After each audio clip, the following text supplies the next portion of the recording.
Many people manage to eat well all day, but then when the evening comes, they find the bubble bursts and the floodgates open.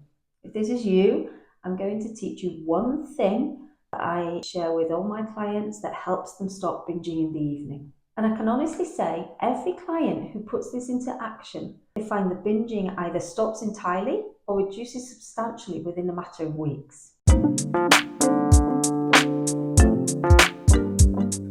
I'm Dr. Paula Watson, and on my channel I share tips about the psychology of weight loss, exercise and food to help you make sustainable changes and to find joy in movement and food. So there are several factors that contribute to binging. So it might be having a lot of food around you in the house. It might be if you're feeling low or if you're feeling bored. But the one thing that I find constantly makes a difference is if you have a dysregulated eating pattern. Now, what this means is it might mean that you don't have any kind of routine of eating. It might mean you're kind of grabbing food on the go, or you're skipping meals. You might be finding you're always either restricting or overeating. Or on the other side of things, you might feel like you're constantly grazing and there's no kind of set meal times. But before I ever work with anybody on the emotional side of eating or habits or any other factors leading to binging, I teach clients to establish a regular eating pattern. And the result? I'd say over 90% of the binging stops within a matter of weeks. When we're aiming for regular eating, we're aiming to eat every 3 to 4 hours or so in a combination of meals and snacks. So we want to be aiming for 3 meals a day plus between 1 to 3 snacks. So something to consider in this, I can show you with this graph. We've got 2 lines here. So the first one, underneath this, is when we haven't got enough energy in our body. We haven't taken on enough food. The other line is when we've taken on too much food. So anything over above this is when we're overeating. So the idea during the day is that we're staying between these 2 lines by eating breakfast, lunch, and an evening meal, and some snacks in between. But what often happens, particularly when we're trying to lose weight, is overnight our energy drops. We decide to miss breakfast, we might have a little lunch, and then come evening, everything goes out the window and we find ourselves overeating. Where do you think the binge starts in this? Actually, the binge starts here with that first decision to skip breakfast. We're depriving our body and our mind of what it needs, and we're trying to restrict during the day because we've got this weight loss on our mind.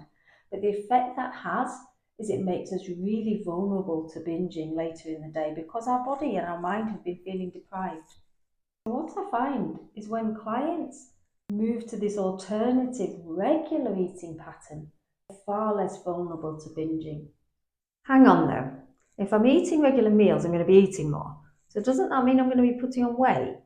That's a really good question, and it's very natural that that will be the first thing that comes to mind. But we need to remember the purpose of the regular eating is to stop the binging. And if you think about how many calories we consume when we binge, it can be 1,000 to 2,000 per binge occasion. So if the binging goes away, even though you're eating more regular meals, your overall intake across the week is likely less. So what I see mostly in clients is the weight either starts to stabilize or it may gradually start to come down naturally.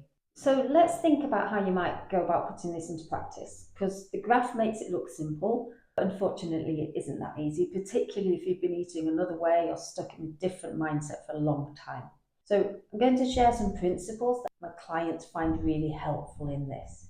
Firstly, stick to your schedule and be consistent. So when you've decided which meals and snacks you're going to have in your day, stick to that, but don't worry too much about the timings.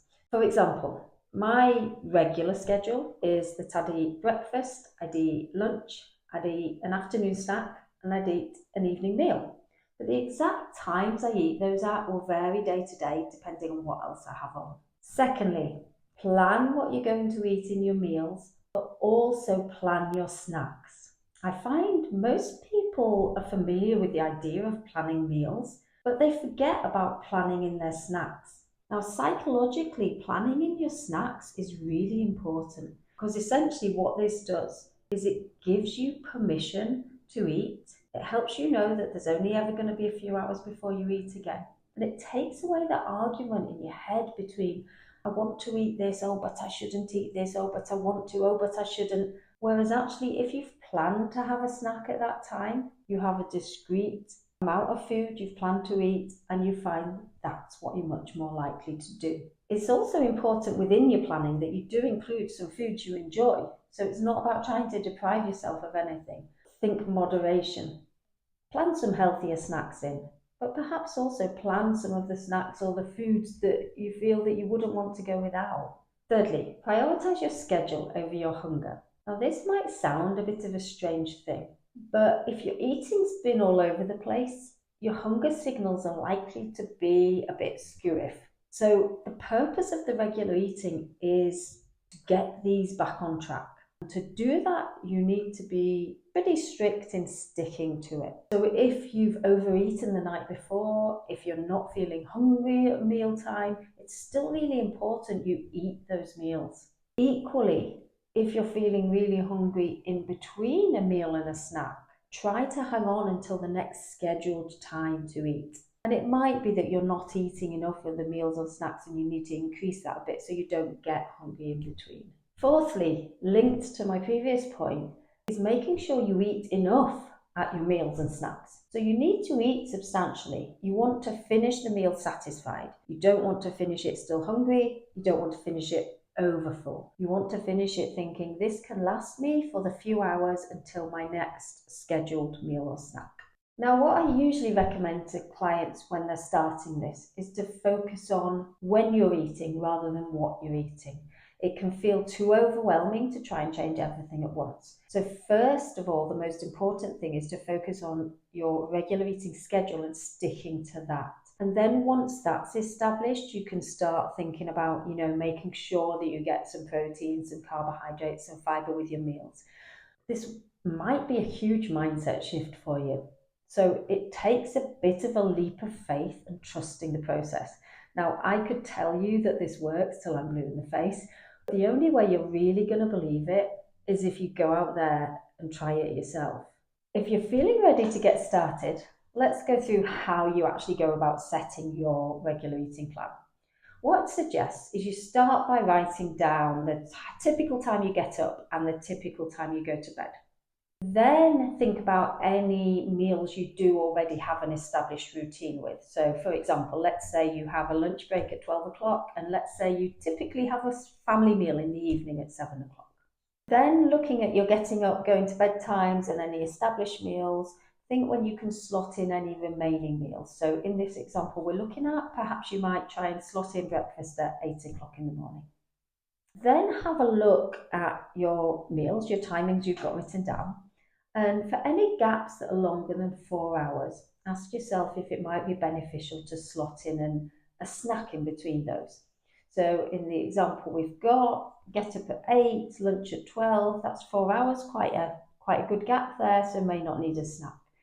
But there's a longer gap between the 12 o'clock lunch and the 7 o'clock evening meal. So I'd suggest maybe putting in an afternoon snack at, say, 3:30.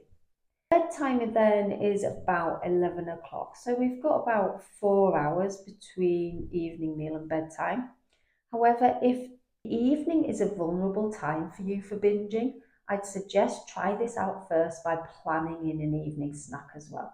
So in this example, you might plan an evening snack at about 9 o'clock.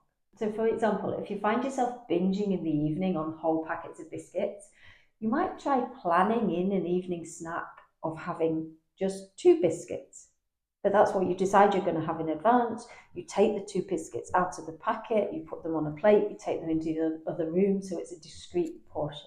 And it's amazing the power that can have psychologically rather than having the packet in there with you.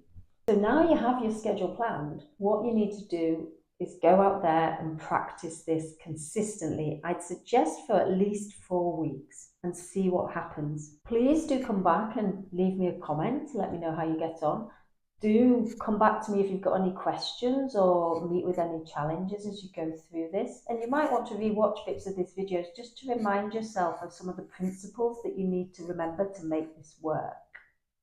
In this video then, we've talked about regular eating, which is really the first step, the most important step, and sometimes the only step you need actually to stop your binging in the evening or any other time of the day. This is just an introduction though, so if you're interested in more helpful tips for how to stop binging, how to lose weight sustainably, how to manage the psychological side of things, please do subscribe for more videos. It's also important to acknowledge that this isn't an easy process.